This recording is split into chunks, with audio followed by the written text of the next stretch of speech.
السلام عليكم. اول حاجه يعني المشتركين اللي كانوا في ارب ايدل كلهم بالنسبه لي يعني خوش بالنسبه لي، يعني سواء عبد الكريم، احمد جمال، محمد عساف، زياد، يعني الكل، كل مهند، كلهم مجرد إخوة بالنسبة لي. وأنا حاليا يعني ما عندي حتى شي علاقة، يعني مع حتى شي حد، سواء المشتركين أو أي أحد.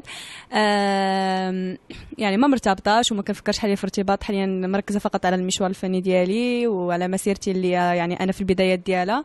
فإن شاء الله ما نخلي حتى شي حاجة تشغلني.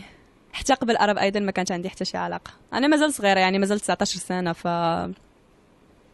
مجرد إشاعات. يعني الواحد مجرد ما كيصبح يعني اسمه معروف، يعني كنسمعوا بزاف ديال الإشاعات. يعني هيا مخطوبة، هيا مزوجة، شويه غيطلعوني والدة، علاش لا.